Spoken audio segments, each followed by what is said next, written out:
Good morning, everyone. Kayla Lauer here with the Oregon Association of Realtors. I'm so excited to have Perry Henderson here with us today to talk about how to maneuver in divorce situations. I know this is a huge topic for a lot of you listening today, so I'm excited to have Perry here.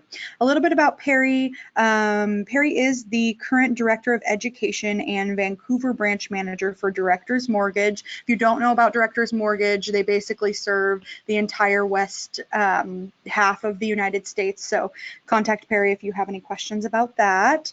Perry has been in the mortgage industry since 1993 with prior experience as a realtor and bank manager. Currently, she teaches first-time homebuyer classes with the Portland Housing Center. And she's also was a certified mortgage planning specialist in 2006, way before it was cool to do that. So without further interruption from me, we will have Perry. If you have questions, go ahead and send them into the little chat box in the GoTo webinar panel, and we will answer them as they come up, or we might save some until the end. You also received a bunch of handouts via email this morning for this webinar, and Perry will be going over those. So if you have access to those, that would be great. And this webinar is being recorded, so if you know someone who needs to benefit from this information, it will be online in a week of its air date. So here you are, Perry. Well, thank you, Kayla. Good morning, everybody. Thank you for having me, and I appreciate, Kayla, all that you do for not only OAR, but our community as a whole, and providing education, because it's big and it's important, and we really need to be out there educating. And so I'm very honored to be here and talking about how to maneuver in a divorce situation. So without too much, I just want to say a couple things. My NMLS is 121326. I got to get that right. I am not an attorney. I'm not a CPA. Some of the information that we're going to go over today with the handouts that I've given you, it's from my CMPS, which is Certified Mortgage Planning Specialist. As Kayla had mentioned earlier, I've been with them since 2006. And so I have proprietary rights to this information. Again, I look at it as a gatherer or a collector of information. Mm-hmm. And by no means would we ever ask any of you out there to step in and give advice on any of these topics, especially ones that, you do need to be licensed to give any legal advice and or CPA advice. So let's not even go there. But what we can do is say, hey, I listened to this webinar and or, re-listen to this and had some information. Something came up during conversation, you can go, oh, hey, here's an article I'd like you to check out, or here's something that I want you to do. And really, for me, knowledge is bringing an awareness. Mm-hmm. And with that awareness gives us confidence in what we talk about. And that's really what the key is. So we're going to really talk about how divorce affects your client, why it matters, who gets what, all that whole going through that. I've been through a divorce, maybe two. I'm not going to, don't judge me, just kidding. But unfortunately, it happens. One in two marriages end up in divorce, right, which is sad. But my parents were married 52 years when my dad passed away. So great role models. Yeah. And I've seen them out there. I hear people that have been 20, 30, even 10, 15 years. I don't care if it's 2 or 5 years. That's an accomplishment, something to really, be proud about. But you go in knowing you love this person. And unfortunately, when you come out, it's not always that way. Right. And so it's good to kind of have some stuff ahead of time, mm-hmm, be it a prenup or some other thing that you could do to protect yourself as well, especially if you do have assets. Get those attorneys involved. But we're going to find out if what a lender looks at, and if we're looking to have it be final, how do we qualify clients when they do come to us and we do know that they're going through a divorce situation. And how the other big thing is alimony and child support. How does a lender look at that? And then in the event that you do go through a divorce, what's life look like after that? So we want to give people hope, give them some information, and hopefully go through that. So really the impact of divorce is really about making sure everybody has information. It's a great opportunity, obviously. As a realtor, you've got potentially 3 transactions. You're going to either list their home or find each of them a home. So there's 3 right there, and or help either way. But as I mentioned earlier, there's a lot of emotions that are going to be involved at the beginning. And some realtors will go, I'm not even touching that. And I get it. I get it, because this is your reputation. But if you can have everybody talking and communicating, and you can be that connector of people, how awesome is that? Yeah. And have it somewhat orchestrated to be semi beneficial. But we really want to make sure that, you know, they do talk to an attorney and make sure, you know, they have all the information legally to do that. So divorce or separation, there's a lot of little gray area on that. Divorce obviously is when it's final, it's been signed by the judge, and it's filed with the county. The separation is more, we're separating our assets, but we're still legally married, if you will. And that's important if you have somebody, maybe there's insurance involved. Oh, okay. And so, yeah, you might want to have one of the spouses continue that insurance for the other one, especially healthcare is just crazy right now. And that is a huge one, but maybe they want to still, you know, have maybe kids there or whatever, where they don't officially want to go through that. But it's if as long as it's filed with the court, a separation is legal. It is. We look at that as that, and we'll look at the document like we would a divorce decree. Got it. I was going to ask what Yeah. the difference is between those in this industry. And it sounds like healthcare. Have you seen any other, you know, stories out in the field of why people have chosen to be legally separated over divorce? Or Could be their religion. Oh, yeah. Could be there's children and they still want to maybe cohabitate, but they know that their marriage is over. But there's things why legally being married might benefit them financially, or maybe some other way like that. Yeah. Yeah. That's a good indicator. Yeah, for sure. But it's important that either one gets recorded. It can't be just something we drafted up, has to be recorded. Now, we may have some agents that are dual licensed in Oregon and Washington. And Washington's a little different because it's a community property state. So I'm going to touch back on that a little bit later, but just word to the wise, if you're dealing with across in Vancouver, if anybody's licensed there, could be a different animal. So we're kind of just really talking about Oregon right now. So as far as the timing, it could take 30, 90 days. Depends. You can get it waived depending on circumstance. There could be a medical reason or a financial reason why it has to go quicker. It could be maybe somebody is, you know, there could be abuse involved. So that would need to maybe escalate. So things have to be documented. You can't just throw stuff out there and say that. Again, I'm not an attorney, but just relaying stories that I've seen on why somebody would or wouldn't. Mediation is big, as everybody knows. You got to go through mediation, especially in real estate world. You know, better to get the mediator first. And if you can get it solved and get it resolved, solved and resolved, that's our new tagline, solved and resolved, then it helps in getting attorneys. Because you know, who wins when attorneys are involved? No offense to any attorneys out there, but the attorneys win, right? Yeah. And it doesn't, but we want to make sure they're protected too. So just know that. If you have children, you'll have to go through parenting classes. So again, depending on when schedules allow these to happen is why things may take longer or less. Could take a year and a half. I've heard a couple years, people are still not going over it. Wow. So a lot of it is, well, in Washington, when I was going through a divorce, I was like, well, he doesn't have to be here. And no, 2 people to get married, 1 person to get divorced. So wow. Yeah. Oregon might be a little different with that regard, but again, you know, they'll eventually be served and have to deal with it. But I'm not going to get into that legal part of it, just more of that. Separation, again, here's some of the reasons. Might be insurance benefits, moral obligations, again, having to do with maybe religious, or the parties haven't lived in Oregon. You have to live in Oregon at least the last 6 months in order to file for a divorce in Oregon. So that could be a reason as well that they do. A lot of times, once they do a separation, it kind of helps to get the ball rolling. And then later on, do the official divorce. It'll probably match it unless there's things that have changed throughout too.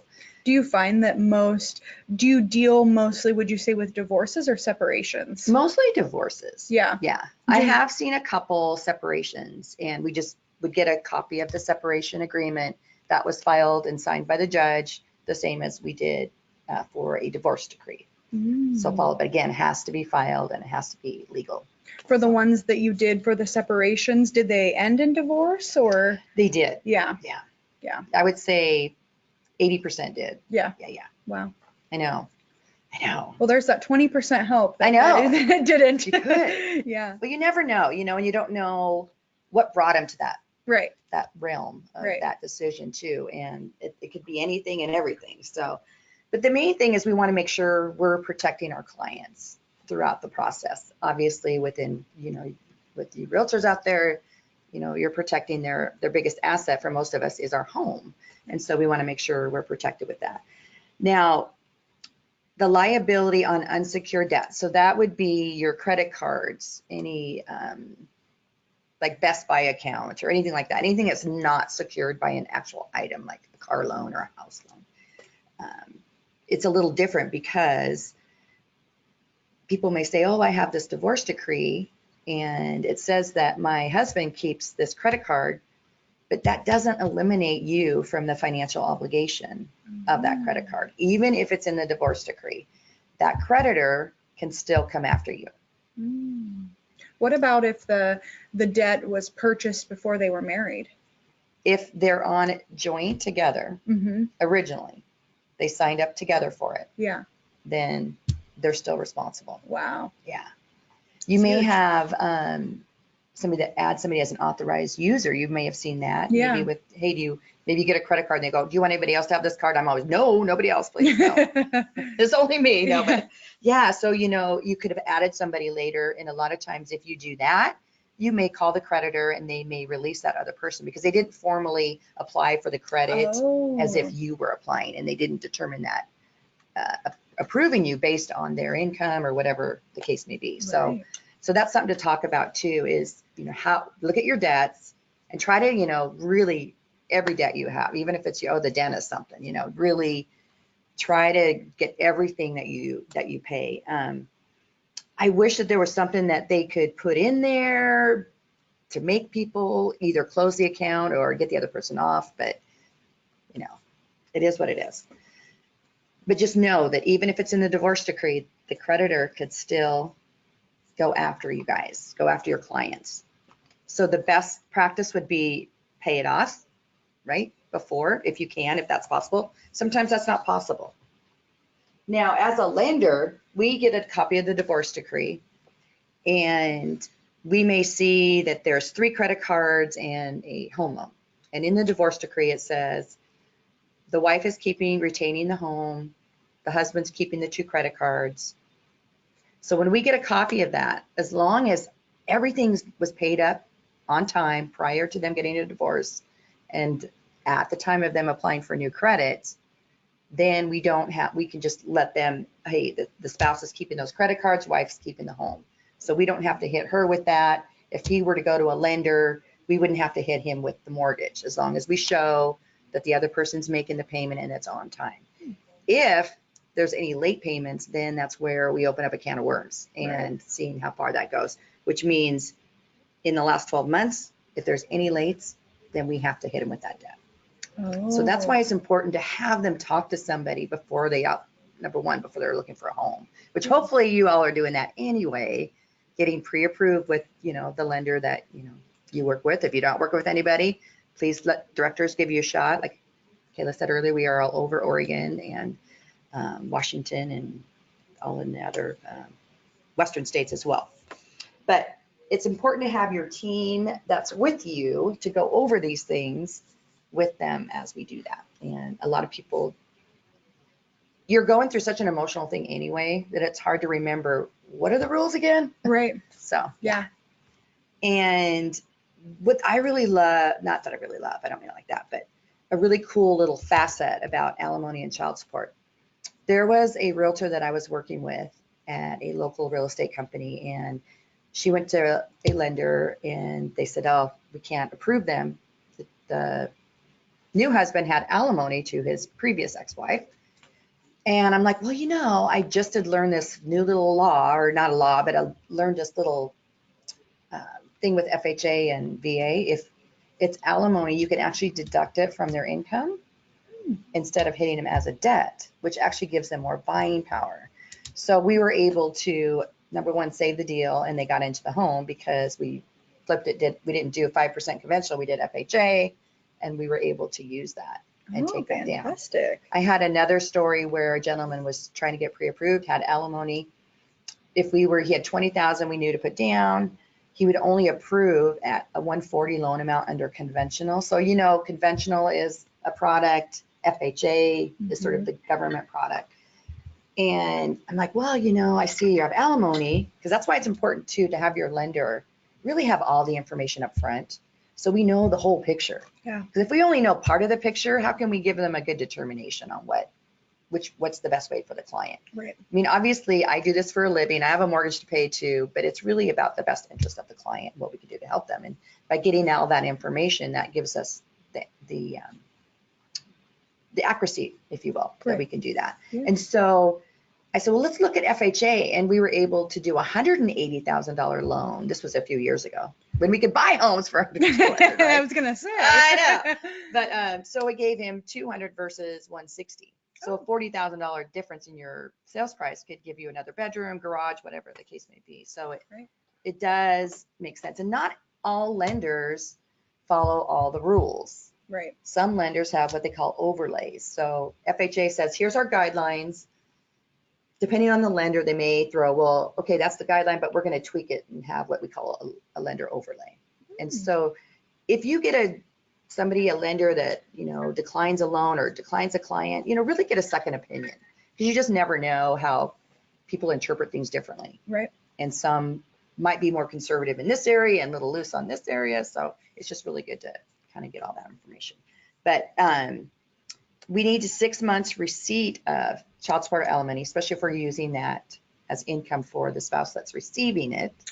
So we want to make sure if it just happens, we don't know that they're actually going to be getting paid that. Right. So that kind of puts the divorced party, whoever it is, kind of at a disadvantage that after the divorce, if alimony is involved, they have to wait 6 months before purchasing another home if they want that to show us their income. Wow. And or child support. Right. So they have to show that they have to find somewhere to live if they were a homeowner and wanted to purchase another home, if they needed that to count. Yeah. Wow. They do. Yeah, they do. And if we have to manually underwrite, so what that means when I say when we have to manually underwrite, a lot of lenders use AUS, which is automated underwriting system. DU, desktop underwriter, LP, loan prospector. It's just a Fannie Freddie version of it. So if we run it through and we have approve eligible is what we look for. That's what we want. That's the goal.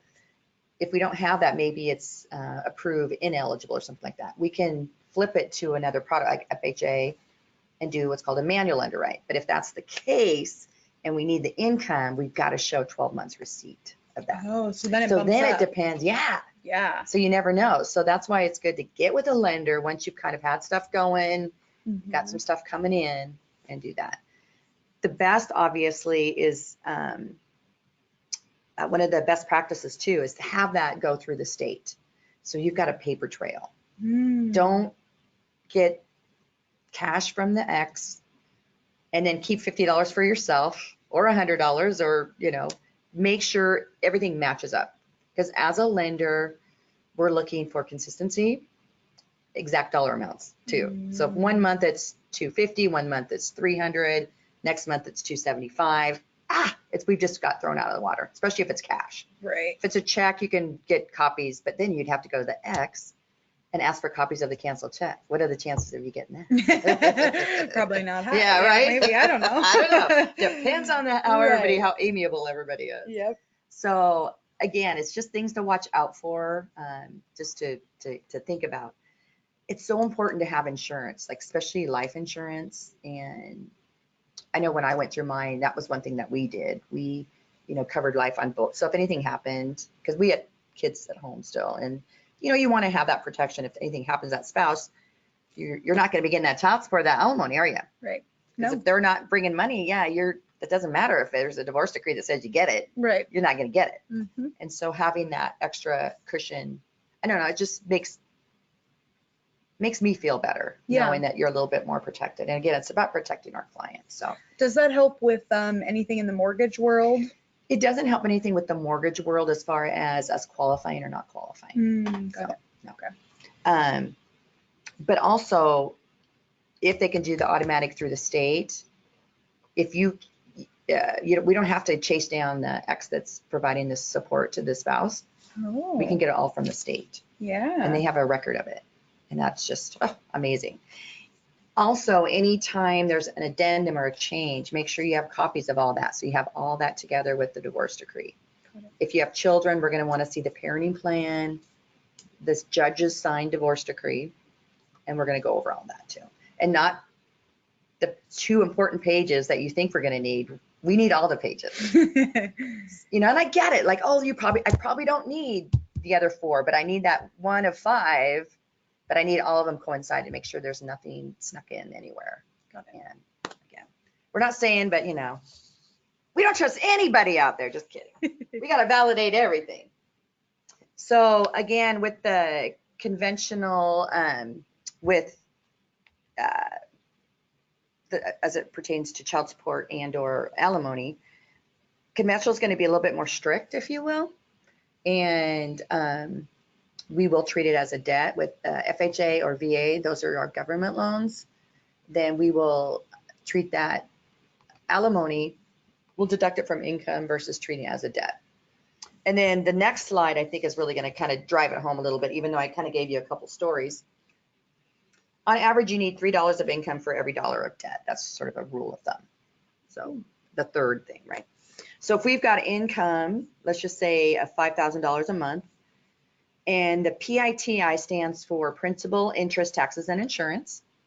So that's including everything for the mortgage. So if they were in a condo, that PITI would be homeowners association as well. Oh, or if they're in a PUD, if there's a yearly fee or a quarterly fee, we have to include that with that as well. And then let's just say their debts are 100, their alimony is 400. So if we just ran the numbers, took their income, divided it by all their debt, including their house payment, we're at 58.12. DTI means debt to income. That's treating it as a debt. Well, we flip it and deduct that $400 that he's paying for alimony, or she or whoever, and now we get a 43.91 debt to income, which would give them more buying power when they want to go buy. Right. We're seeing a lot of changes with conventional. It used to be we could bump that over 50 DTI. And when I say that, there's got to be extenuating circumstances. I've been in the industry since '93. I've seen the good, the bad, the ugly, everything. And I really don't want to push, even if I have an approval, I don't want to push somebody's ratio too high unless I know maybe there's other income that we're not counting. There's something that's going to happen down, 6 months that maybe we can't include the increase in their income, but we know it's going to happen. For me, I want people to stay in their home. I don't want to set them up for failure. Right. And I know most loan officers out there feel the same way that I do. But it's important to know that Fannie and Freddie, they're tightening up a little bit. So this is a word to the wise. Anybody out there that has an approval for maybe a couple months, they just are changing it, like if not already this last weekend. So have them make sure that they run those approvals again so that you do in fact have an approval. Because we've had some tightening of that. So they may have been approved a month ago. We run it now and they may not get approved. Oh. So just, again, has nothing to do with divorce. I'm just trying to help our little community, real estate community out there. So if a client comes to a realtor and says, hey, I wasn't approved on a conventional loan, a question that a realtor could ask is, are you paying any alimony? Because then the realtor could suggest then, well, maybe you need to check out FHA or if they are eligible VA, but it could just be as simple as flipping the product. Absolutely. Yeah. And if you don't feel comfortable asking about, some people they don't feel comfortable asking that question. And I get that you don't need to go in deep with that kind of information, but I think that's it's just opening up a dialogue of conversation. Yeah. Right. And when you're out doing a listing presentation, you're going to make sure they own the house, aren't you? Yeah. Yeah. Right. So, it could be something that are you going through any financial situation that I need to be aware of? Right. That's all you really even need to say, just to say, hey, just, oh yeah, oh yeah, we're going through a divorce. Didn't I tell you that? I forgot that part. Yeah. Oh, so that's really good to know. Yeah. So, that's at least when clients are coming to realtors out there saying, hey, I didn't get approved or I didn't get the loan. Yeah. That's one question that they could be asking, Yeah. because it could just flip the product. I mean, most mortgage Absolutely. folks, Yeah. lenders might hopefully know that, Hopefully. but maybe not. Well, and there's some lenders that don't even do FHA. Oh, okay. They're getting back into it. Some big banks that Right. haven't been. So they just deny the person and send them on their way. If they don't have their loan product, right, then then you don't know. Oh, so this is important for the folks out here to know, if you get that denial. Yeah. Always get a second opinion. Yeah. It might be the same, and then, but boy, that you tried. I would go even maybe 3. Yeah. I would go 3. Like if I had something, knock on wood, because I don't want anything bad, but if I did, yeah, I would get more than one opinion. Yeah. I would. And I think, it is what it is. Let's figure out what the problem is. Right. What the issue is. Mm-hmm. Let's figure out how to fix it. So it's not if you can buy, but when you can buy. Right. Let's get our ducks in a row. Because again, we want to keep people in homes. Right. Yeah. Yeah. Yeah. That's big. Yeah. So again, I say creative financing, but it's really about just knowing your products. There's some people that don't know the products. I'm not going to lie. There are. And so again, this is such a great opportunity for people to have transactions, or maybe you have a team and maybe you can split your team up. Like one works with one spouse, one works with the other spouse. Yeah. So you can still keep it. Or maybe if you don't have a team, somebody in your office. So it's still in your little real estate office, but they feel like somebody else is, representing them, if you will. And when you're at that point, and I'm just saying it from my experience, you do feel like you don't know who has your back. You know what I mean? And it's a life-changing event. It's a life-changing event. And you don't trust a lot of people at that point. Mm-hmm. And so, but you guys are already getting education. So I think that you're really good realtors out there doing it anyway. So what to do with the house? That's probably the number one question, right? What do we do with this house? Oh my gosh. So let's just say one definitely wants to keep it. A lot of times, especially if there's children involved, I think whoever is going to be the primary caregiver of the children typically get the home. So whichever the case may be. Could be though that maybe that spouse will not be able to support that payment anymore. That's when we get into how can we work this out so that everybody's happy? There might be a 401k that one spouse gives to the other. So then maybe you can buy that loan down, maybe change the interest rate, maybe get rid of private mortgage insurance to help that payment be a little bit more affordable for the remaining spouse that's going to stay in the home. So there's things you can do, but that's why it's important to talk to the professional, right? The lender. Let them, know the whole picture, what's going on, what can we do to help save that. The other thing is, please be careful, be careful, be careful. If the spouse that is retaining the property, a lot of times they're going to go, okay, now you sign off on this deed, so now you don't have ownership in this property, right? Your name's taken off a title. However, you're still financially obligated to that piece of property because you've signed away your rights to it, but you still are financially obligated to that. So just be careful with that. I get it. Like I would want to get that other spouse probably off as well. But if I was that other spouse, that's when you really want legal advice, because once you've given away your rights on the deed, they could do anything. Right. So, and that could be all part of it, and that's great. But if at all, we really want them to refinance completely out of it. Oh, okay. So that the other spouse is not there anymore. Again, as long as the payments are on time, and we talked a little bit earlier, that as long as the payments are on time in the last 12 months, no late fees, then and one of the spouses kept it, we could still get financing for the other spouse, even though their name's on there, because we're going to show that the other person's making the payment, all that. As we go through this too, there'll be some best practices, but I'm going to throw them out as I'm thinking about them. The number one thing with that is you want to make sure that you have documentation and you split those bank accounts. So if you're having a joint bank account. You guys get divorced. Let's just say we were married, we're getting divorced. We have a joint bank account. And it says in there, you're getting the house and you're writing the check and you're signing the check and doing everything every month. Well, because it's a joint account, it's not showing that you're paying it. So you really want to make sure you separate bank accounts. Oh, it's So showing you'll us have the your both own of bank us. account. I'll have my own bank account. Right. Yeah. Got And it. then that way it shows that separation of church and state and marriage and matrimony. Yeah. So just Wow. separating that and just really makes a big difference. Do you see anything when interest rates are very low, like they are now?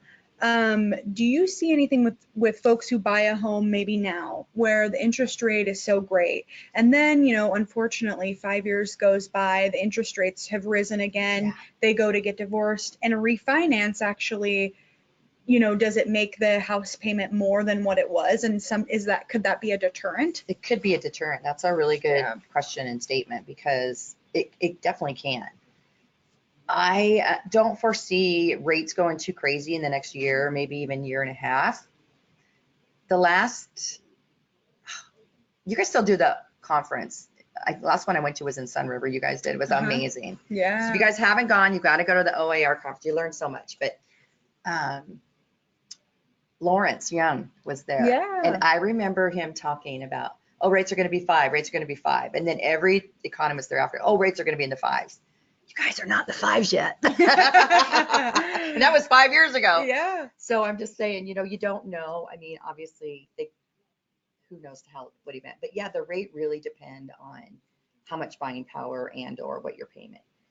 But on the flip side, let's just say they bought a home, the rates were 3.5, but they didn't have enough down and they have mortgage insurance. Well, now 5 years out, the rate might be 4.5, 5, but now they have enough equity, they don't have to have that private mortgage insurance payment anymore. And that could wash itself out. Yeah. So I think the main thing is really getting all the information up front. Yeah. And let's look at it. Mm-hmm. You don't have to pull the trigger, but how do you know if you don't know? Right.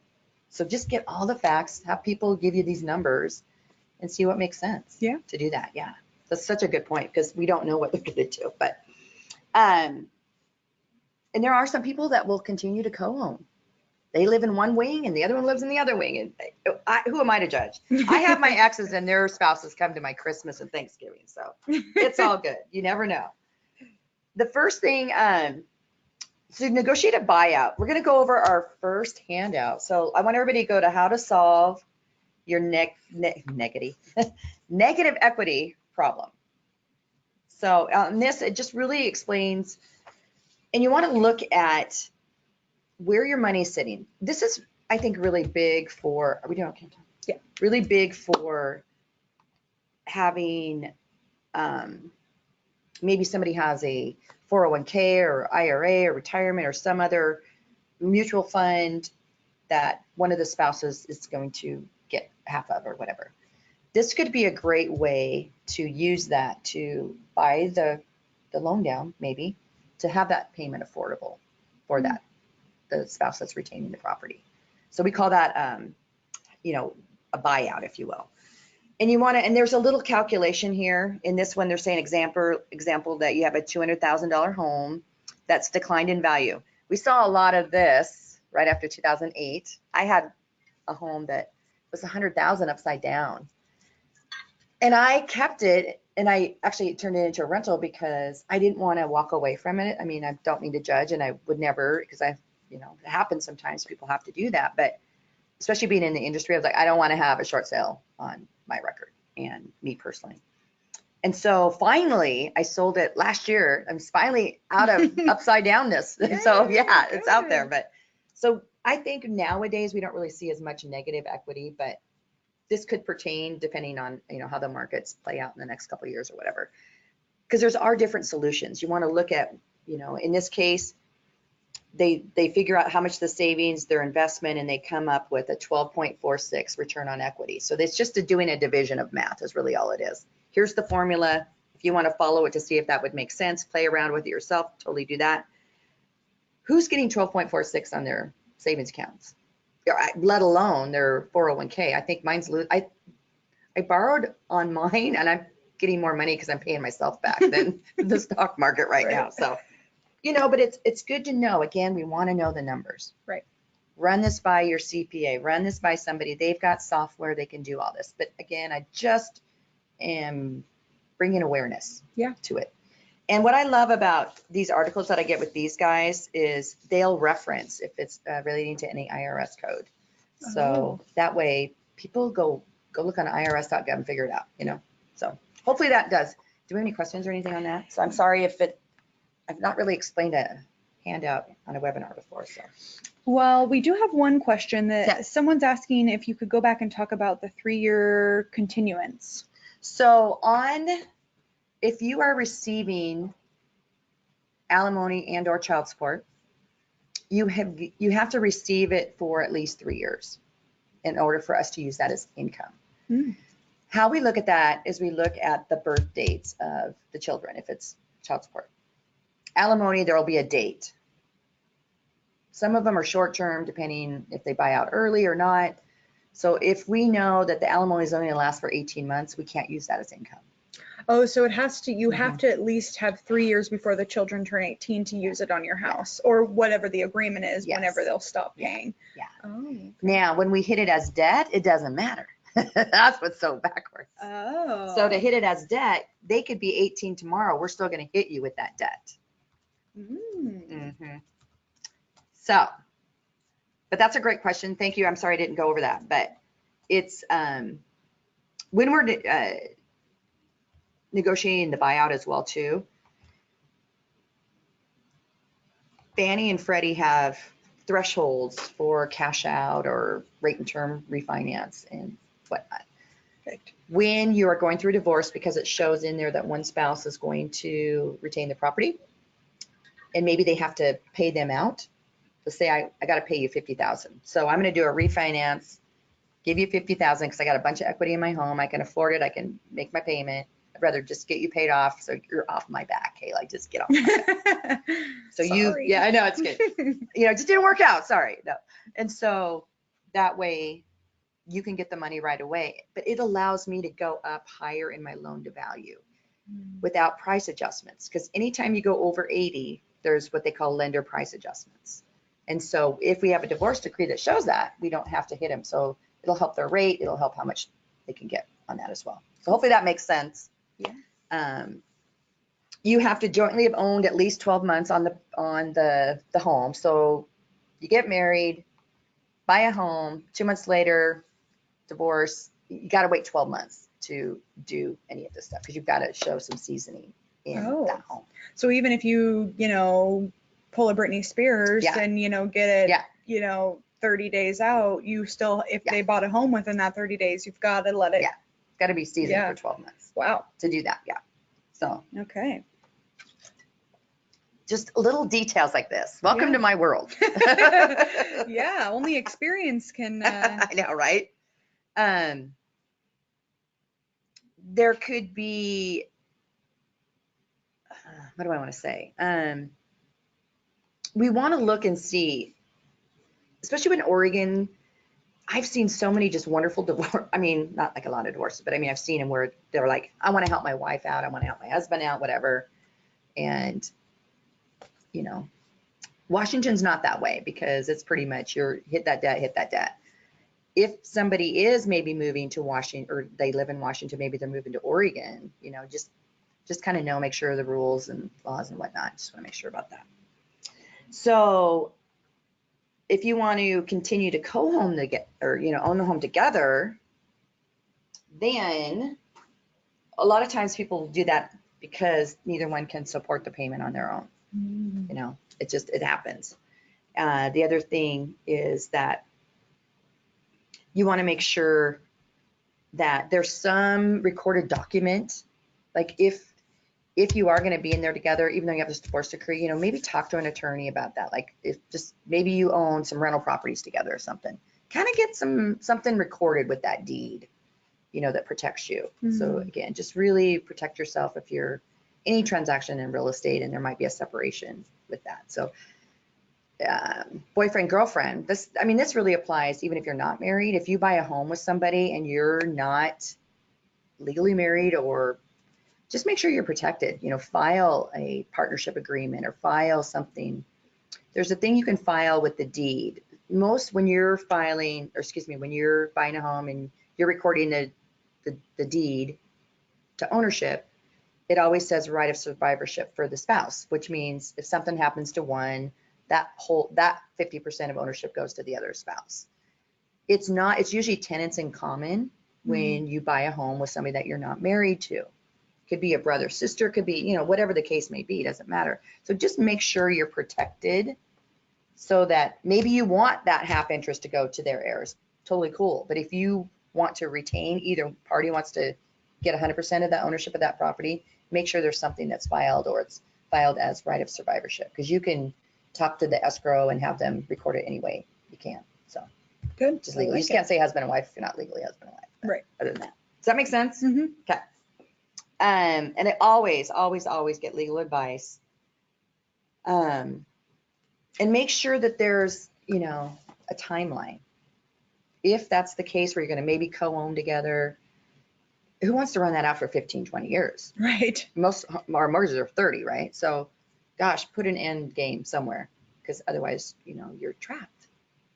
Even though it's final, you're still trapped. So just protection. So this situation is a great situation for co-owning when, say, two parties went in to buy a home together, something happens, maybe they have children involved. They want to keep their children in the home, but one person wouldn't qualify for the home or owning the home on their own to do like a refinance or whatever. So continuing to co-own the home is what maybe could be a negotiating tool to keep the home. Yeah. And Exactly. in the divorce too. Yeah. Cool. I know. Yeah. So true. Okay. So selling the home is probably the easiest, especially for you guys. Just get it done with. Again, you want to make sure who has legal right to sign that listing agreement, because they may be married, but maybe only one owns the home. Right. So just really do your homework, obviously, and make sure that, because if you don't and the other person's not agreeing to it, you could be going through all this work and the other spouse is saying, I'm not going to agree to sign this. I'm not going to agree to sell this. And if you don't have both parties, they could be jammed up. We don't want people to be jammed up. So, and this is a really good way for you guys out there to really, touch base with your clients every year. Just check in with them. Say, hey, how's it going? What's happening? Just wanted to check in, and you may hear something in their voice or whatever that they're going through some situations. And people love to know, they love data, they love stats, right? Give them a complimentary CMA, comparative market analysis, on their home, and just say, and I offer this for my clients. Are you interested? And it just gives you a little touch with that as well to see. And if you sell the home too, obviously everybody gets to start fresh. There's not a lot of, sometimes it's hard if you're in the home that you've been with for 10, 15 years and that person's not there anymore. Psychologically, let's rip the Band-Aid off, get it done. But they do need you, and they need us, and they need people that are there to answer their questions, be there for them, and may need to hold their hand a little bit, but just knowing that, you can. And sometimes it may be, like I said earlier, just separating, who's dealing with one spouse, who's dealing with the other spouse, and then having that communication with that. The other thing is, it helps attorneys if you can give them an idea of the value of the home. And if you guys are not working with attorneys, you need to be working with attorneys. Definitely divorce attorneys, number one. Bankruptcy attorneys, number two. Any trust, any attorney really. I think if you can get to know who's in your area and take them to lunch, take them to coffee, whatever, and just see who you gel with, because you can be the expert in your little community, and knowing that you care about your clients and whatnot, and you're going to help them too. And we don't always do things, at least we don't do to receive, but boy, it sure comes when you just do and give people items of value without anything in return, no expectation. Well, It and just if comes you, back to you. yeah, I mean, if you think about a divorce, that's potentially three. Yeah. You've got the selling of the, the home that they owned together, and then if each one of them goes out and purchases their own home, Yeah. that's potentially three transactions that Yeah. that you could get from just knowing from taking a divorce attorney out to lunch or, Yeah. like whatever. Absolutely. And partnering with someone, or Mhm. maybe not partnering, but Mhm. becoming a referral source. Absolutely. Yeah. Absolutely. It's just diversifying your referral sources, Yeah. and even if it's just getting them a CMA on people, you may do 5 or 10, but boy, your name's out there. Yeah. Your name's on that CMA, and guess what? They'll probably call you. Yeah. So it's just important. You guys are the experts, and people need to hear from us. So, so the other thing is, did I give you the capital gains? Yes, I did. Okay, let's go over capital gains really quick. So you have a article that says how to get the primary residence capital gains exclusion.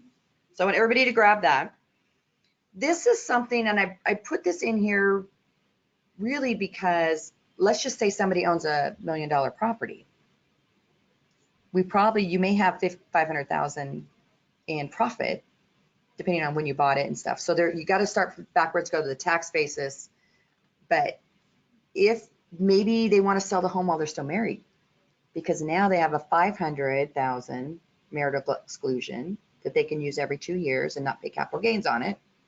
Whereas if they get divorced, and then it's got to fall on one of the spouses, right? Not Right. both.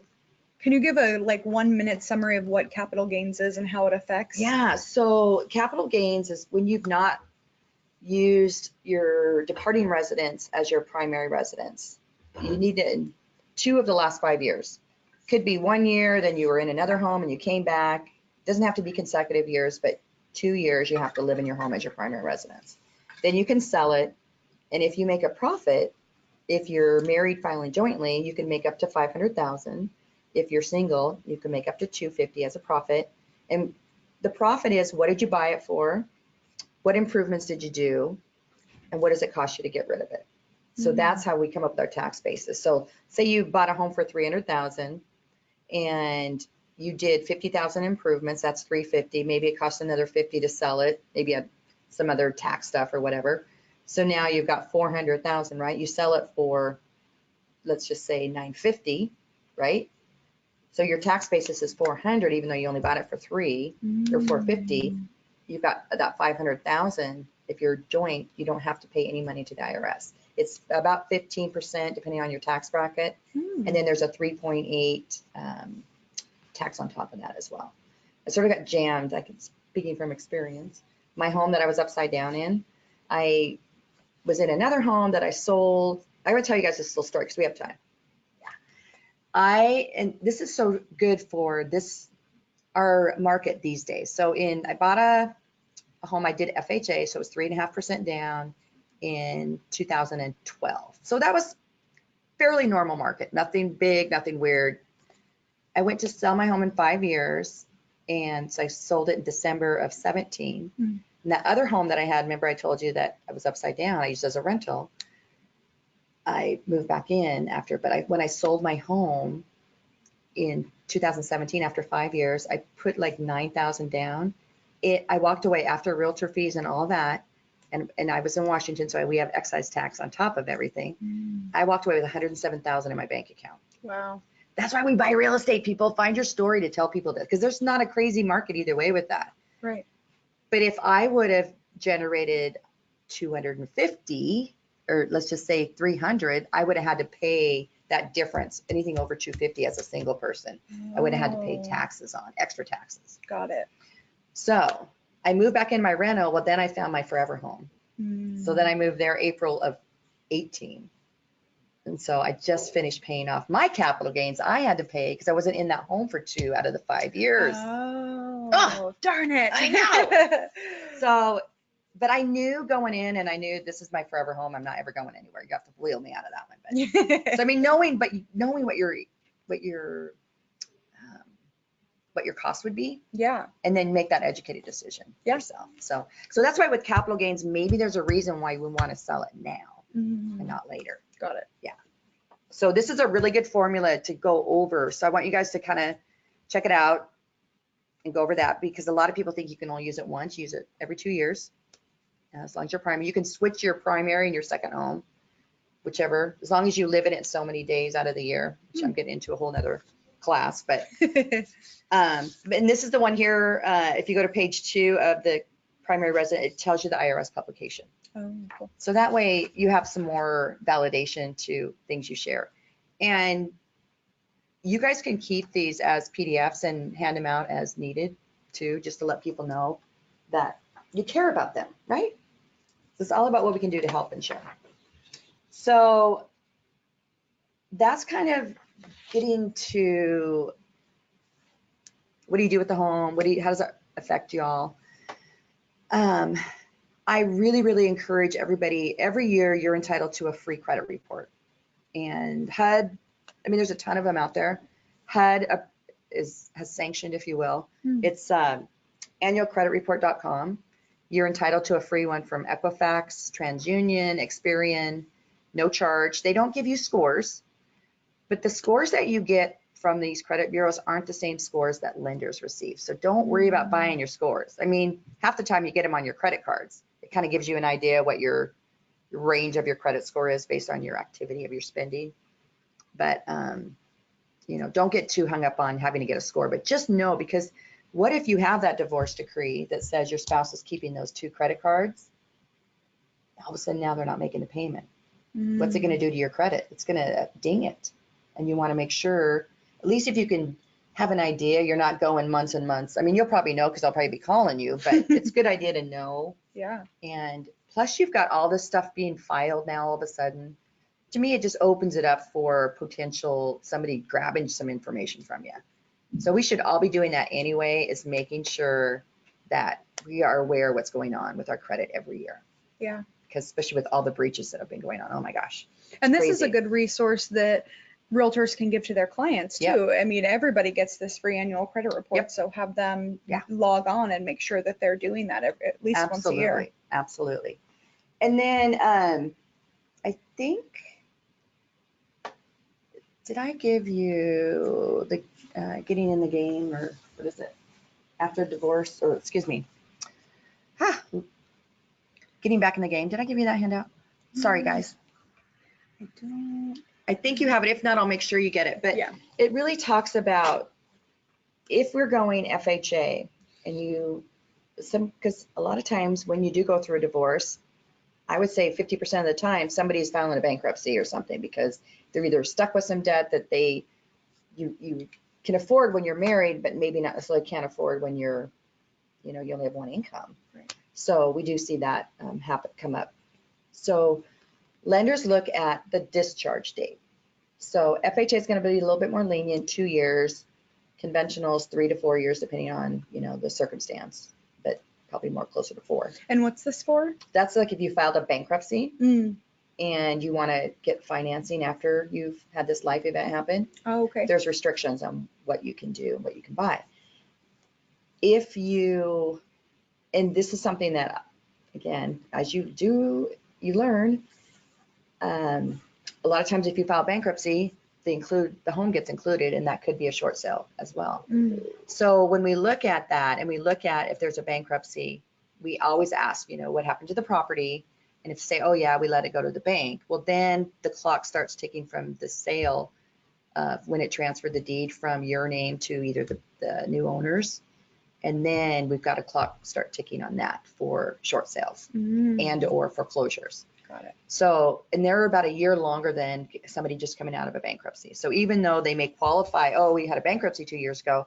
Oh, well, shoot, you had a short sale too, or a foreclosure. So now we have to wait another year. Maybe it's 3 years for FHA, not because that short sale trumps. Whatever the bigger event will trump the other event. Does that make sense? Got it. Yeah. Yeah. So that's a really good one just to know when things happen. And I break it down into FHA, VA, conventional, jumbo, because they're all different. They all have different guidelines. So again, just you guys have. So if you don't have that, I'll make sure and get you a copy of that to go over that as well. And make sure you call. Like, don't wait until the payments aren't being made. call the creditors, let them know what's going on. They're going to find out eventually, right? But if you can at least, I think a lot of times, I don't think you can over communicate with creditors. They like that because half the time they got to chase everybody down, right? So if you can be proactive, go to them, find out, and then just make sure that your email is as well up to date, your phone number's up to date, so that if the other spouse isn't making the payment, have them make sure they contact you right away. I know it's a pain in the butt, but you know, it's important to be on top of that because it's going to happen. You know, things happen, and if they don't have the money, they don't have the money, and it's still going to affect you, even though it was in the divorce decree. So hopefully that makes sense. Does that make sense? Do you see a lot of situations where folks, you have, two parties that have purchased a home together, maybe they've racked up some credit card debt, but they are choosing to sell the home, and then the proceeds from that, they have some positive equity there, and then will be used to pay off, the loan or the existing debt. Yeah. Is there any words to the wise you would give for that situation for either party? No, that's huge. That's the ideal situation. Right. Yeah. If you can get that done, pay off, and just start fresh. That's literally starting fresh. Yeah. That's the best thing. It doesn't always happen. We're a society, we extend ourselves a little. But if, that's the ideal. And right. I don't know, again, I think it's making sure they're talking to their attorney, making sure they're talking to their lender. You may or may not, you being the realtors out there, may not want to get involved in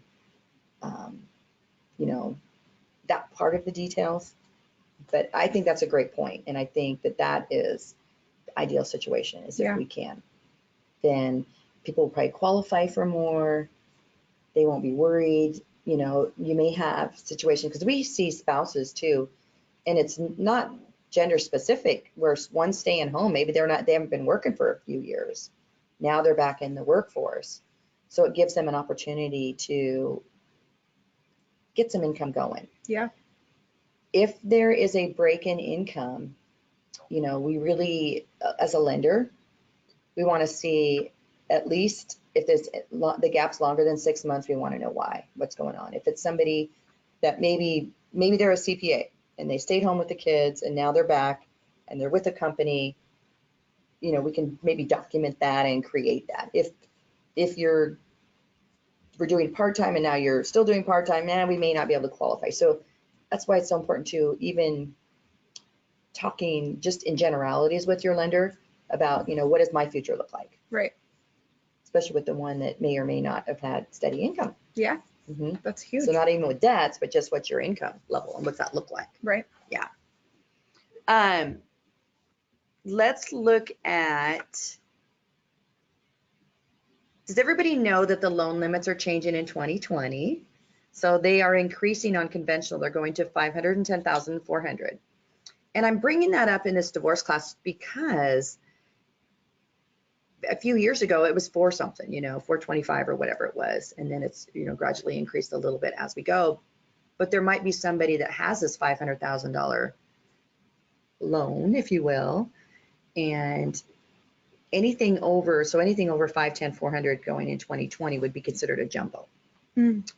Anything under 510 is conforming and or would be FHA, Fannie or Freddie. So that's why it's important to just know this, because maybe they would qualify conforming, but maybe they wouldn't qualify jumbo. So even though at the time they bought it, maybe 5 years ago, it was considered a jumbo, now it's not a jumbo. It could still be a loan product that they could maybe get into or work around or whatever. Got it. Yeah. And then FHA raised theirs as well in 2020. So what county are most people, do you think, listening? What county? I looked at everything. Somebody throw out a county. Type in a county that you're from. Let's see. Counties. Lane. Okay. So in Lane County, which is your Eugene Springfield area, FHA raised their limits. It's now for one unit is $331,760. 2 unit is $424,800. 3 units $513,450, and a 4 unit is $438,000. comma 100. So what that means is with FHA, as long as somebody is living in one of the units, be it a duplex, triplex, or fourplex, you can still get in with 3.5% and or 5%, depending on if you go 3 or 4 units, you got a little bit more down. But a duplex, you could do 3.5% down. Somebody on the other side is helping you make your house payment. I think that's a really great way to sort of build up some net worth, if you will, very quickly. Yeah. So they raise those there. In our Portland, Vancouver, one unit is $491,051. So yeah, that's crazy. Good. Yeah. And then a duplex is $628, which I do believe there's still some out there in that price range, especially in the Portland metro area. Yeah. And it's just a great way to have more income. Yeah.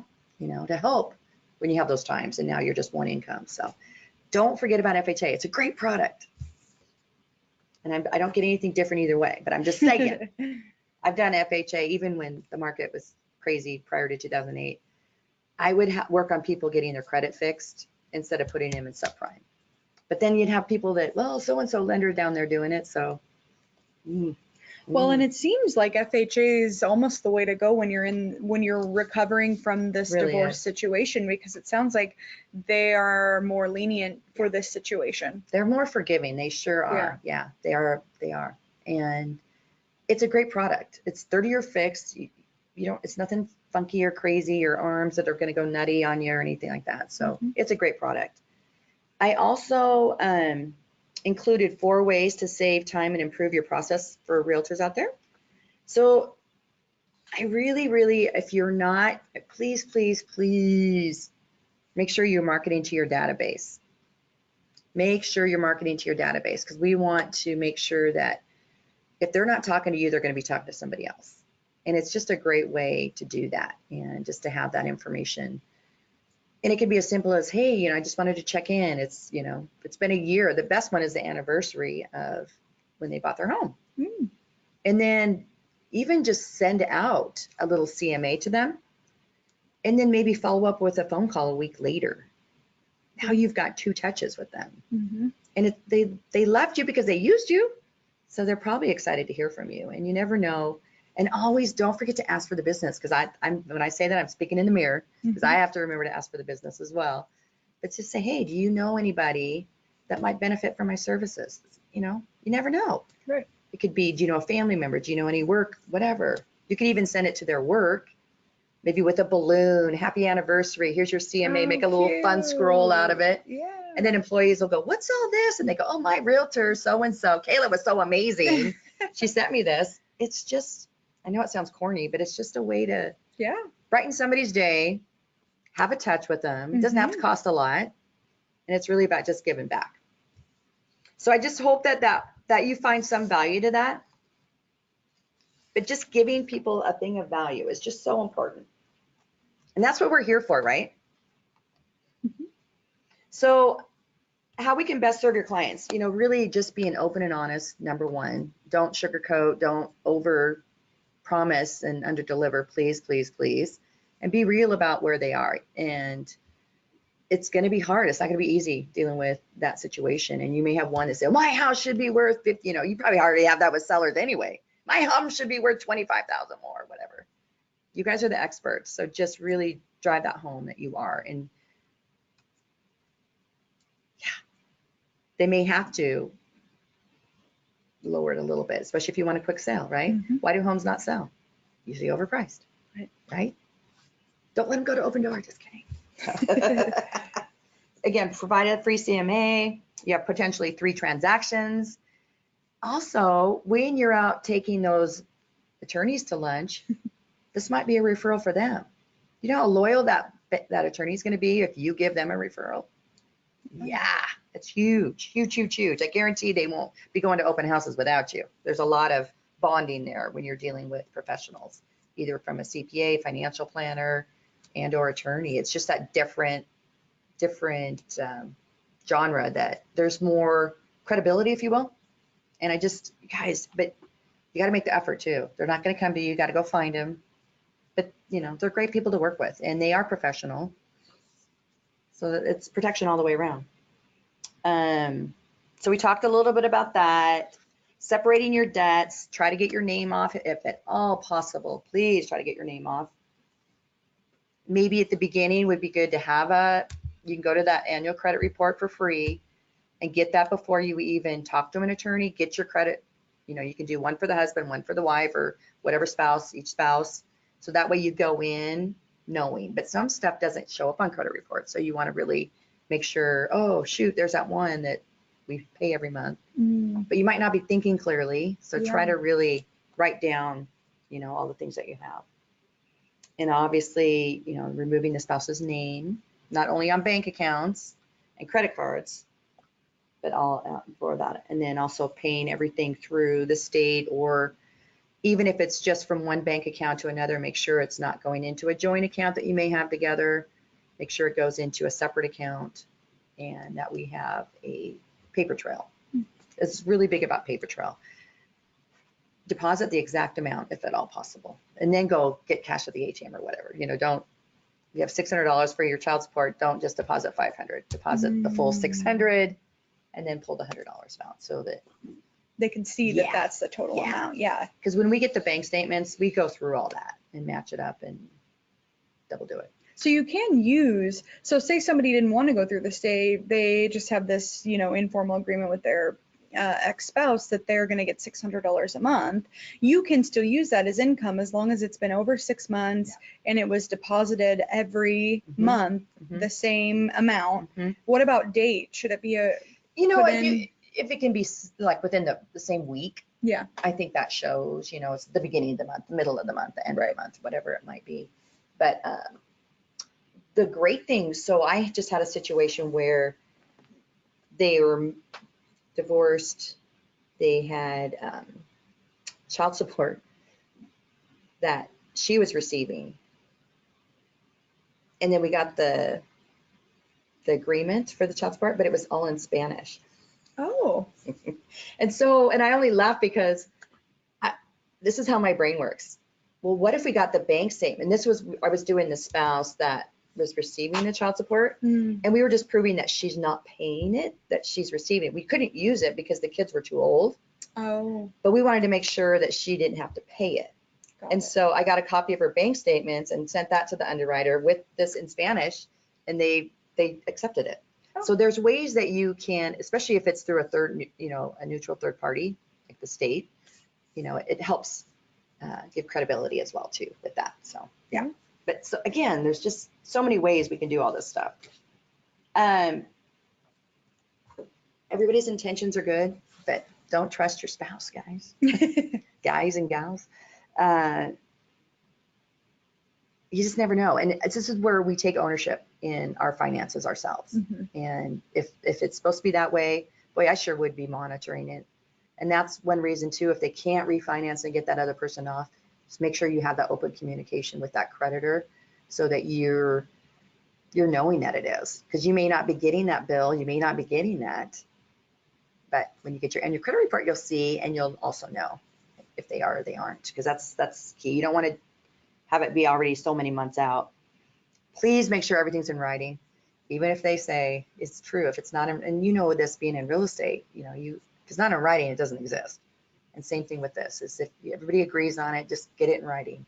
And make sure your lender, if you are going through purchasing of a home after this, if there's any changes, please make sure the lender has a copy of the addendum or any of that.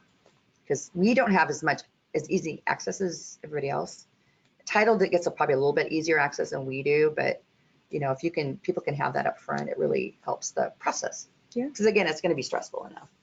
And then just keeping, logs of conversations. I just cannot stress enough. Document, and keep a copy of your signed one, because I guarantee you the lender's going to want to see it. And they want to see the signed one, not just the one that the attorney gave you. That's not signed by the judge. It's got to be signed by the judge.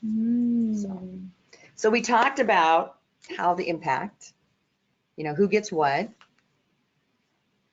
Does it have to be final? Not necessarily.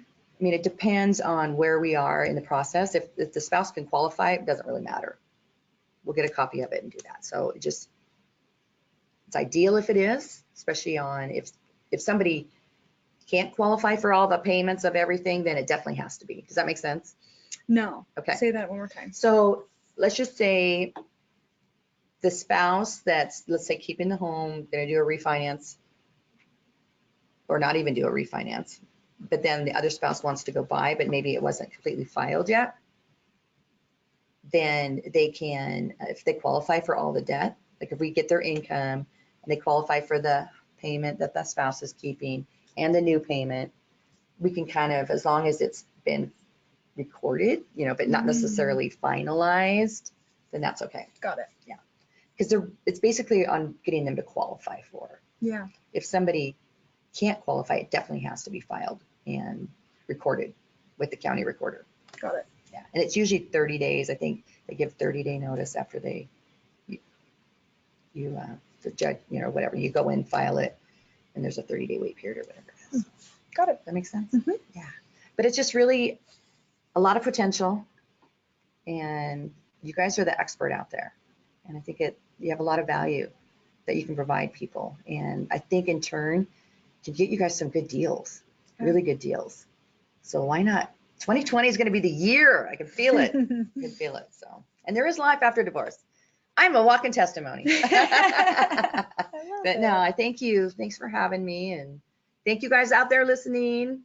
And if I can help in any way, please reach out to me. I think you probably, maybe, I don't know if you give them my contact information. I will, yeah. Okay. I can send it out. Yeah. So I will send out, if it's okay with you, Yeah. the slides. Absolutely. And then all of the handouts, and then we can make sure that they got that one you were talking about on capital gains. Yeah. And yeah, we'll go from there. Perry, thank you so much for being here. We learned so much about, a big takeaway for me was the differences in loans, conventional versus FHA, and how, just switching the product. And if, the client is working with somebody who doesn't sell, FHA loans, they might just get that denial. Right. And, if they didn't do their due diligence to know that it could just be as simple as flipping the product. I mean, that's huge. That's huge. Yeah. So, testimony. I've done it. It's crazy. So. Perfect. Thank well, you. Tomorrow we have another webinar coming up for you at 9:30. And then we also have another one the next day too. So we're talking about buckets of money on Thursday. So that's another one to kind of go along with these lines. And then the one tomorrow is real estate investing for realtors. So we're doing this week 3 webinars. They're all about how you can help in these financial situations. So make sure to check those out. And then, yeah, thanks everyone for attending, and have a great, great, great day today. Thank you.